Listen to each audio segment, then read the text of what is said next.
YPD says the majority of accidents have been caused because drivers are not looking left and right before pulling out. You see the foam, the plywood? DEA agents estimate the cost of this tunnel to be $1 to $1.5 million.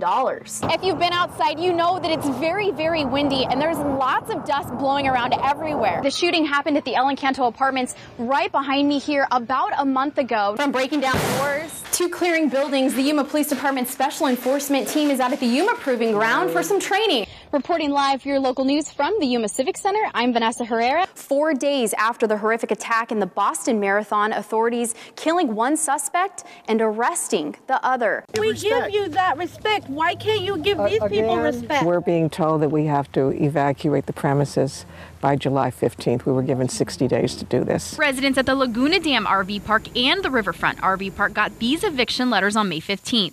The letters came from the Quixon Tribe. It owns and operates both parks through the business enterprise. Quixon Tribal President KECY Escalante explains why the sudden closure. It's the responsibility of the residents to install their electrical services, wastewater facilities, their domestic water wells, because some have them. Escalante says the tenants were not keeping up with their responsibilities according to the standards set by the Environmental Protection Agency. But residents from both parks tell me they are willing to hand over some cash to save their homes. We're willing to put out money so that the tribe doesn't have to put out a dime.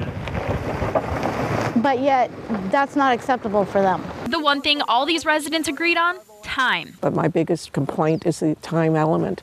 I believe they should have given us more than 60 days. Even if they gave us to the fall when it isn't 120 degrees. I mean, you're dealing with seniors here, and we've been trying to sell things, and the heat right now, it's going to make people sick. Mr. Escalante spent about a half hour talking to residents and said he would bring up their concerns in the next tribal meeting. We don't feel very happy about the situation, but we're also losing out on the income that we could have been, receiving because of us trying to comply with EPA's guidelines. Reporting for your local news, I'm Vanessa Herrera. Hey, good evening, Anna. Like you said, it's 16th Street, just west of Avenue B at 31st Drive. Now, officials tell me this fire started at about 8 p.m. tonight. They think it may have started with a motorcycle, but the fire is still under investigation. You can see fire crews are still here trying to figure out exactly what happened.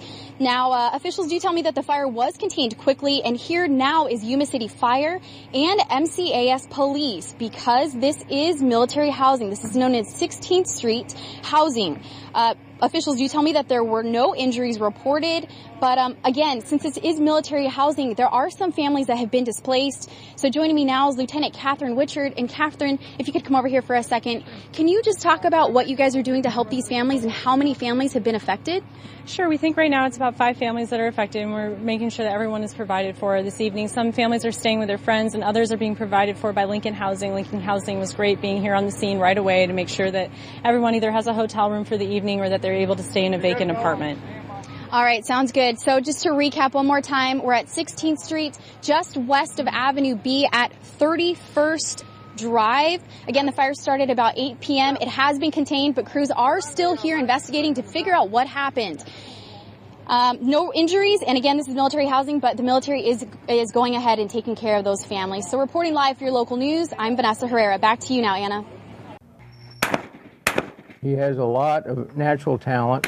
We know that he's an exceptional young man and he's going to do well. I tried baseball, motocross. I was good at it, but I mean, this is just my thing. 17-year-old Chase Stewart has been shooting since he was a young kid, and he just started practicing for international style skeet just over a month ago. It's shotgun shooting basically, and targets fly in front of you and you shoot them. That's basically all it is. He makes it sound easy, and when you watch him practice, he even makes it look easy.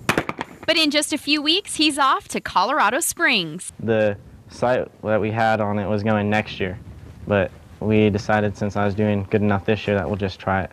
And he puts in plenty of effort, shooting about 250 rounds 5 days a week. His coach, John Gross, says it's more than Chase's natural ability that will send him far. He also has the drive to succeed, and he's not afraid to go out and work to get to where he wants to go. Thanks to the support from local organizations like the Yuma Trap and Skeet Club, Chase is able to achieve the goal of a lifetime. As I say, he's an exceptional young man, and and quite talented, and we know he's going to represent Yuma well.